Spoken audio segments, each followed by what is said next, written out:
Oh, a new 2.2 trailer from Robtop? Aha. As you might have realized, 2.2 isn't coming out in October, probably sometime in early, maybe even mid-November, but at least we'll get a very finalized game that doesn't start off as Cyberpunk. Anyway, let's get started. Here I'll tell you everything I was able to see in this trailer and also break it down for those who didn't realize what global update is in store for us. Let's start with the fact that Robtop has added 700 new icons. While I was watching the trailer, I saw that there are 40 sections of cubes in total. And if you do the math, we have about 504 icons in general, and that's only cubes. Now it will be possible to collect the most cool set of icons and choose any color you like. The trailer shows well how cool it is. The new level is known as Dash. It's now officially named, before it wasn't clear. A new one section of game mode, except Swingcopter. It might be new jetpack icons. Swingcopter. This is a new game mode which you know very well. This game mode will bring up a lot of mechanics in the same mini games and normal levels. Also, Robtop added 4 new levels in platformer mode. The 2 platformer levels we already know, but the others, as I think, were exactly shown in the 2.2 trailer.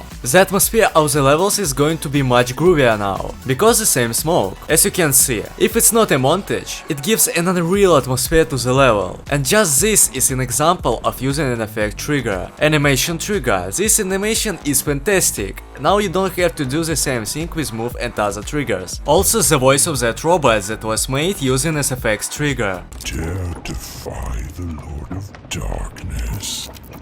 How bold of you.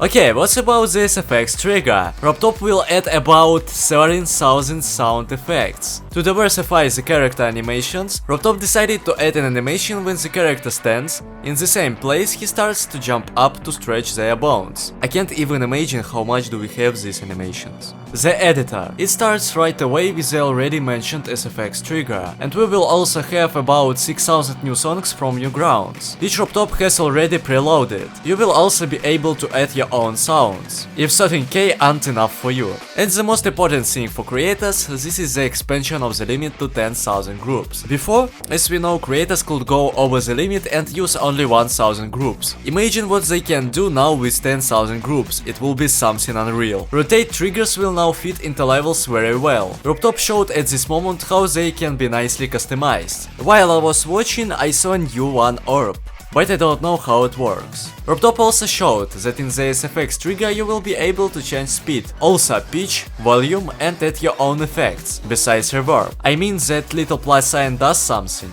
doesn't it? Robtop also showed how you can use the SFX trigger using the Fallen Player example. Also change the music suddenly to a different.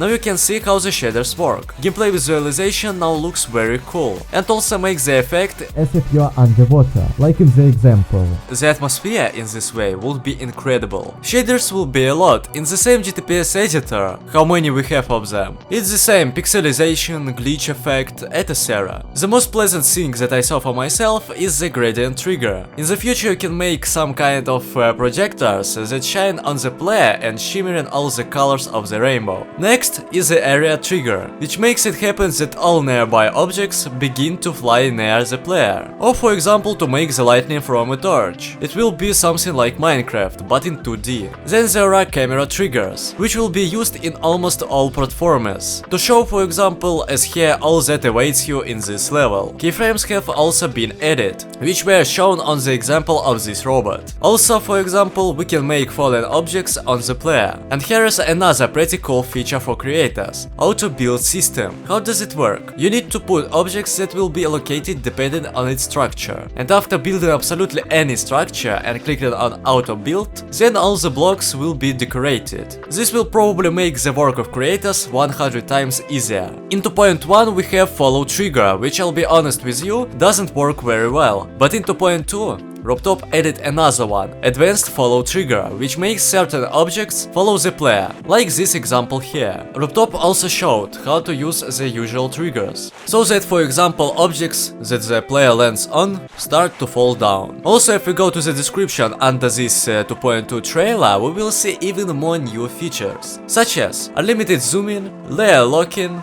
color hacks, inputs, and adding more than 15 grand pixel blocks. To be honest, I'm in threat to imagine how long it will take to get to a certain block. Perhaps everything will be automated. Also new animations added as well. Also lists of levels, which is perfectly shown on the example Discord gauntlet contest. Added about 30 gauntlets. Also 2 new shops, which I'll try to do as a fanmade, but I promise nothing. Also new backgrounds, 60 or much more new fonts, also new chests, additional graphics settings where you can put the FPS you want. In any case, the physics in the game will be the same for everyone. It's 240 Hz. A very large number of new shards. Also the tower, where most likely will be all 4 platformer levels, because there are only 4 doors and new levels too. Also Rooftop said that they will be separate from the official levels. And finally the final splash screen, which tells us that the update is coming soon. In my opinion, it's most likely that the update will be from the 1st to the 7th November, some of those periods. But that's just my guess. Well, the video is coming to the end. Don't forget to subscribe if you really like my videos. So I am off to make fanmade. Good luck.